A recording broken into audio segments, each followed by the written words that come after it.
السلام عليكم ورحمة الله وبركاته. صباح الخير، صباح الفل، صباح الرضا، صباح الورد، صباح الياسمين، صباح معطر بذكر الله. حبايب قلبي، نسمي الله ونصلي على الرسول علشان قلبك يطيب عليه أفضل الصلاة والسلام. النهاردة أيام خير وأيام بركة يا رب، اللهم أمين. النهاردة بقى احنا فين؟ احنا في البيت تحت اهوت. احنا هنا في البيت اهوت زي ما انتم شايفين. هنا بقى أبو زياد بينزل لنا الذرة علشان نروح ندش ونبيض. لا، أبو زياد هيجي معانا. أبو زياد هيجي معانا. أبو زياد، صباح الفل. ابو زياد هيجي معانا. اي هيجي معانا. انا ملحش ارفع الشكاير عشان دراعتي. لا، ما انت ما تلحش برضك لوحدك. ابوك هيجي معانا. صباح الفل. جمعة مباركة عليكم. دي شكارة الذرة، بقيت الذرة عايز يخلص بقى. هنيجي نهزه ولا ايه؟ اما نيجي نهزه واحنا متعفرين كده يا عمر عشان نخلص بقى مرة واحدة، يبقى ما عادش حاجة. هتوديه النهارده الجمعة. ايوه صحيح. عندنا تلويض، ده احنا اللي متلوطين مش البتاع. هتروح تعبوها ميه وتيجي بقى. وما عندك كده يجوا كام شكار؟ 3 4. نعملهم يا عمر ونسيبه يروح يمل، والعصر نروح مع الغاية. ماشي. هي المهرة جايه بعد الظهر على طول. بعد الصلاة يعني. طيب ما هو عما يجي احنا نيجي نعملهم على السريع وانت تعبوا وراي. ماشي. عشان نخلص منهم ونبيعهم بقى وناخد فلوسهم انا ومين؟ انا وعمر. ماشي. ماشي. ماشي. يروح يجيب البنطلون ايه اسمه ايه؟ الاوفر سايز. اسمه كده اوفر. اوفر سايز. يجيب البنطلون الاوفر سايز يا ولاد. على فكره عامه يعني عمر ابني ما بيحبش البناطيل الضيقه خالص، بيحب المتقطعه بس. صح يا عمر؟ عمر بقى يعني بص. لا والله طلعوا. عارف اللي بيحب البناطيل اللي كانت ضيقه دي كان زياد، لكن عمر لا. اجمد يا عم عشان ما تقعش. اه. ما هنا بقى كده ايه. صباح الخير. بص ده هتعمل فيها ايه ابو زياد؟ ها؟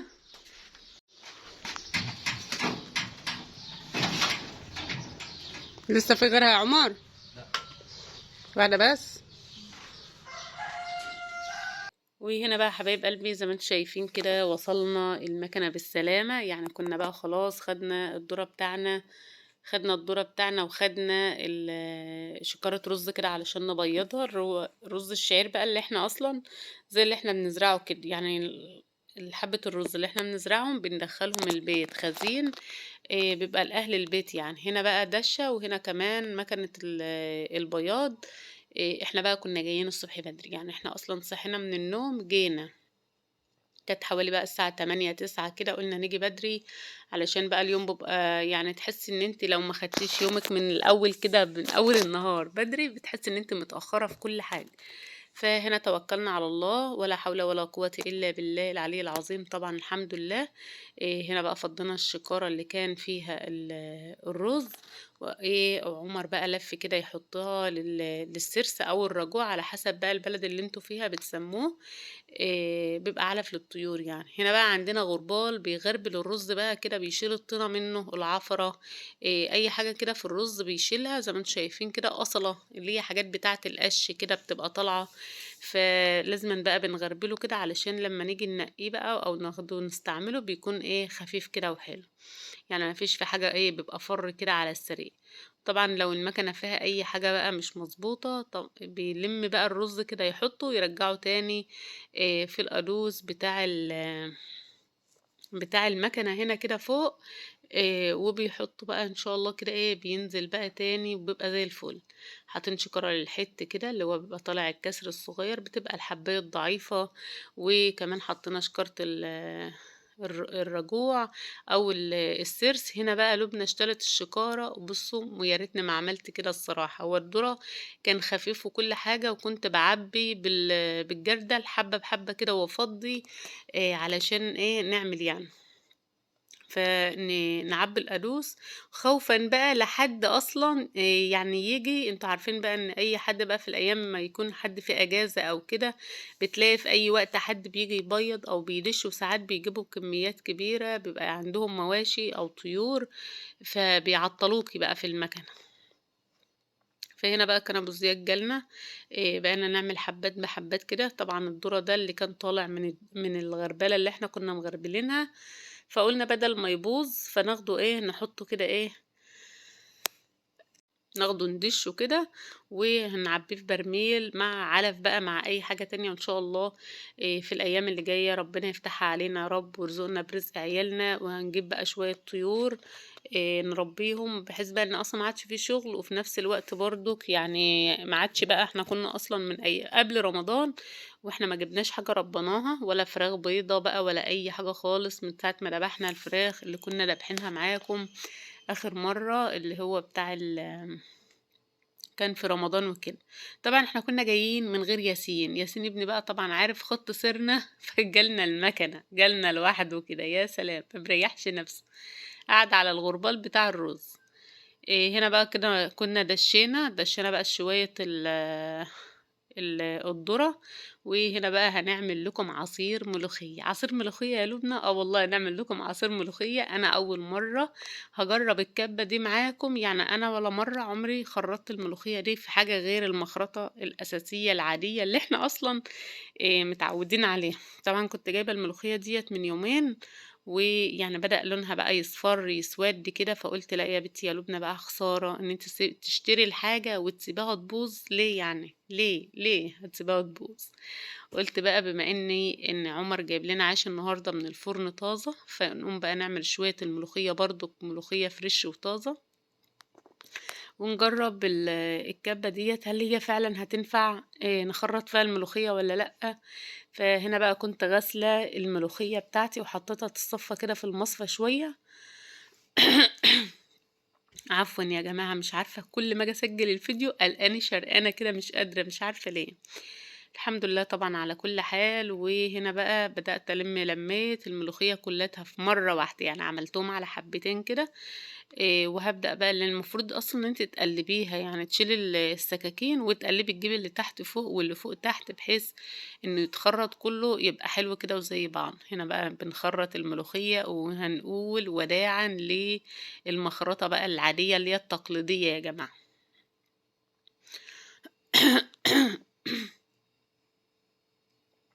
الحمد لله على كل حال. عندي شرقة فظيعة مش عارفة ليه. فهنا بقى شغلت بعد ما قلبت بقى الملوخية بتاعتي، فشغلت الكبة. هنا لا بنتي بتقولي شكلك يا ماما هتعملي لنا بقى مش ملوخية، هتعملي لنا عصير ملوخية. لكن ان شاء الله تبقى احلى ملوخية، وما هياش ناعمة أوي ولا حاجة. وفي نفس الوقت هنا بقى كانش عندي شوربة اصلا، فجبت حبيتين طماطم حلوين، وكمان حطيت 2 مكعب مرقة دجاج، وضربتهم في الخلاط كده، نعمتهم خالص، وحطيتهم في قلب الحلة، وحطيت عليهم معلقة سكر صغيرة من اللي هي بتاعة الشاي، وشوية ملح بقى. ظبط الملح ده على حسب رغبتك انت يعني، لحد لما المية غلت معايا في بعضها كده، بالطماطم بالمرقة الدجاج بكل حاجة خالص. فهنا بقى الملوخية بتاعتي شوفوا عاملة ازاي، اتخرطت وبقت زي الفل، حاجة كده زي العسل ما شاء الله. طبعا التنعيم والتخشين ده على حسب الرغبة بتاعتك انت. انا الصراحة اول مرة اعملها، وان شاء الله هعملها على طول. وما عدتش هخرط خالص بالمخرطة، لان هي فعلا مريحة وانجازا للوقت. يعني ما شاء الله شوفوا طالعة عاملة ازاي، تحس ان هي اصلا معجونة عاملة زي العجينة اللي فيها عرق كده ما شاء الله. فهنا بقى طفيت عليها المية، طفيت عليها المية طفيت عليها النار، وهبدأ بقى ان انا اقلبها كده لحد لما تفك كلاتها، يعني بتبقى كلاتها كده مع بعضها عسل كده ما شاء الله اهو. هنا بعد اشوفه عامله ازاي، ما شاء الله ما شاء الله، طعم وريحه وجمال وكل حاجه حلوه كانت في الملوخيه دي الصراحه. عملت هنا بقى شويه توم كده دقيتهم، وبعد كده بقى نعمل حطيت بقى كزبره وشطه على الملوخيه، وكمان حطيت هنا كزبره برضك على التوم. وهابدأ بقى إيه أحمّرها كده. ياسين ابني بقى مش مصدّق نَفْسه، عاوز ياكل ملوخية، يعني بُصّوا عاوز يطير كده يقعد في الحلة يا جماعة، من عشاق الملوخية ما شاء الله، اللهم بارك يا رب. يعني بُصّوا الحاجة كده بتبقى في البيت بتبقى أحلى من أي حاجة يعني. فهنا ياسين ابني أصلًا عامل لها احتفال يا جماعة، عامل للملوخية احتفال. دي الطشة بتاعة الملوخية بتاعة يوميات ونيس، فاكرينه؟ الشهقة بتاعة الملوخية. طبعًا أنتم شايفين الملوخية أصلًا تحسّي إن هي لونها مصفِر، لكن هي في الطبيعي لونها أخضر، أخضر، أخضر، ما فيش بعد كده خضار، يعني جميلة جدًا يعني. وكمان الحبّيتين الطماطم اللي أنا فرمتهم مع المَيّة مدّي اللون الأحمر ده، يعني علشان أصلًا الطماطم بتاعتي بيتو حمرا لعلة، يعني ما شاء الله جميلة جدًا يعني. هنا بقى يعني ياسين ابني بقى بيقول لي: "يالّا حُطّي لي بقى ملوخية أمّا أهيّص، أزقطط وأهيّص يالّا." فهنا بقى عملت إيه، جِبت بطاطس قشّرتها وأخرّطها كده أحمّر بطاطس، بما إن بقى إن أنا كنت واقفة بعد ما عملت الملوخية، وقفت شطّبت الحوض، وكنت رايحة أعمل الطماطم. يعني اللي أنا كنت جايباها، أنا باجيب الطماطم ما باخزّنهاش على طول، يعني بيبقى طماطم سليمة وحلوة. باسيبها بقى لحد لمّا تعمل إيه بقى، لمّا تحمَر شوية. أنا على فكرة ما كنتش باعتقد في حتّة إن أنا لو سِبت الطماطم يوم، تاني يوم تحمَر زيادة عن الأول، لأ، يعني ما كنتش يعني باصدّق حاجة زي كده يعني. أحب أجيب الطماطم من البداية حمرا خلاص، تبقى حمرا يعني، وخصوصًا بقى بابقى مبسوطة منها لمّا بالتقى قلب الطماطماية من جوّه أحمر، كُلّها لحم كده، خصوصًا الطماطم البيتو يعني. فهنا عمر ابني بسم الله ما شاء الله، كلنا نبارك له يا ولاد. عمر ابني نجح الحمد لله في الشهادة الإعدادية الحمد لله، داخل بقى على مرحلة تانية جديدة. ادعوا له بقى كده إن ربنا ييسر له حاله ويهديه ليا هو واخواته يا رب، ويبارك لنا فيهم. يعني مش عارفين لسه بقى هيقدّم إيه، طبعًا دي حاجة على حسب رغبته هو، يعني مش زي آلاء خالص. فآلاء أنا اللي كنت دخّلتها التمريض، لكن يعني هي الحمد لله حبّته دلوقتي ومبسوطة بيه والحمد لله يعني. ادعوا لها كده إن ربنا ييسّر لها أمورها يا رب، وتمتحن بقى ويعدّي أيام الامتحانات بتاعتها ديّة على خير. طبعًا هي هتمتحن مع بتوع الثانوية العامة، وهتخلّص تقريبًا مع الثانوية العامة، يعني مش عارفة لسه هتخلّص في شهر 7، كام 7 دي اللي مش عارفاها، لكن هي هتبدأ يوم 22/6 امتحان بقى اللي هو إيه التحريري والشفوي إن شاء الله الأسبوع الجاي. بالتوفيق والنجاح لهم يا رب، وييسر لهم حالها هي وكل اللي زيها، اللهم آمين. هنا بقى زي ما انتم شايفين كده لازمًا باشطّف في الحوض، والمصفى اللي أنا حاطاها في الحوض ديّة باحط فيها بقى أي هرس بقى عندي، علف طيور، أي حاجة بقى. لو هي علف طيور باحطه يتصفى فيها وأطلّعه، ولو هو بقى أي هردة كده قشر أي حاجة بالِمّه كده فيها وبافضّيه في جردل الزبالة أعزكم الله، عشان ما يبقاش في مَيّة وحد من الولاد بياخده ينزّله يعني. هنعمل بقى فطار مع بعض. طبعًا إحنا أصلًا زي ما قُلت لكم إحنا مش بنفطر الصبح، يعني إحنا فطارنا كلّه بيبقى بعد الضهر كده، على أمّا كلّنا بقى إيه، اللي وراه حاجة عملها واللي وراه طيور علفها كده يعني. فهنا بقى حمّرت البطاطس. يعني بُصّوا باقول لكم هنا أنا عندي مناديل، والله جايبة كام واحدة بكرة مناديل، بس أنا أصلًا بانسى أحُط البطاطس على مناديل، أحُط أي حاجة بتتحمّر على مناديل، بانسى يا جماعة. بتبقى حاجة على قدّنا كده، مش محتاجة إن إحنا بقى إيه، نزوّق فيها يعني الحمد لله. بس طبعًا المناديل بتشرب الزيوت وبتخلّيها إيه، أحسن بكتير يعني. مش عارفة عندي شرقة صعبة جدًا يعني. ال البطاطس دي بطاطس شتوية، ما هياش بطاطس من اللي هي كانت في الصيف يعني وكده، حتى حلوة أوي في التحمير جميلة. هارُش عليها بقى شوية إيه، شوية فلفل أسود كده مع ملح. لأ بنتي بتقول لي: "قولي دُقّة." قولي دُقّة يا ماما، قولي دُقّة.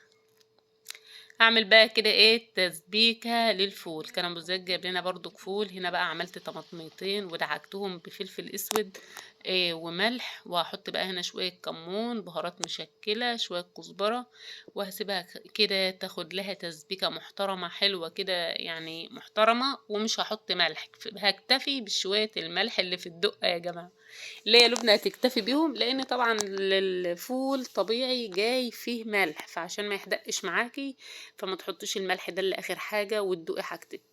يعني كده لو أنتِ جايبة فول من المطعم زي ما أبو زياد جايب كده. أنا باقطّع الخيار البلدي، الخيار البلدي، الخيار البلدي بقى دلوقتي في السوق ما شاء الله، كفاية بس ريحته، يعني مش هاقول لكم بقى على الطعم، بس كفاية ريحة الخيار، الخيار أصلًا البلدي بتشمي ريحته أصلًا وأنتِ واقفة في السوق كده، بتبقى عارفة البلدي من الصباط، بتبقى حاجة كده حلوة يعني ما شاء الله، ربنا يرضي الناس كلّها يا رب ويرزقهم جميعًا، ويوفّق كل الناس. رشّيت بقى شوية فلفل أسود كده بملح على على البيض، وهنا بقى تسبيكة الفول اتسبكت اهو، وهنا بقى نزلنا بالفول، طبعا الفول جاي مهروس وجاهز ومحطوط له كل حاجاته، يعني مش محتاج ملح بقى اهو. حطوا لايك يا جماعة وادعمونا شوية، يعني بتمنى من حبايبي ومن اخواتي يتفاعلوا معانا شوية في القناة، لاني بصراحة يعني الواحد بيتعب في الفيديو ويعني مش لاقيين يعني ده فضلا منكم وليس امرا، يعني مش مفيش اي استجابة، يعني اكتبوا لي برضو في الكومنتات ايه الحاجات اللي انتوا بتحبوها، يعني بتحبوا المحتوى يكون عامل ازاي، يعني روتينات طبخ، فلوجات، يعني كده يعني.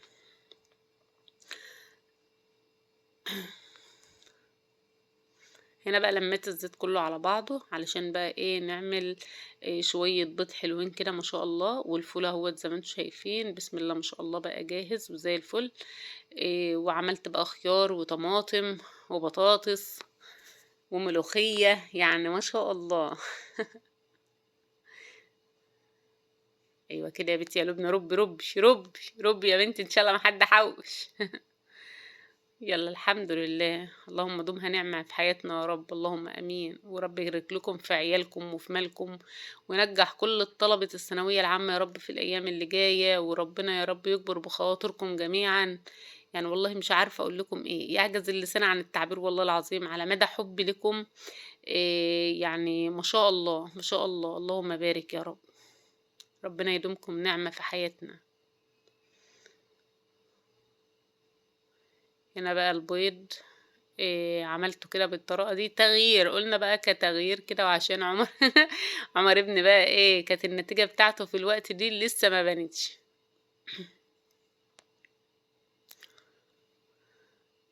اهو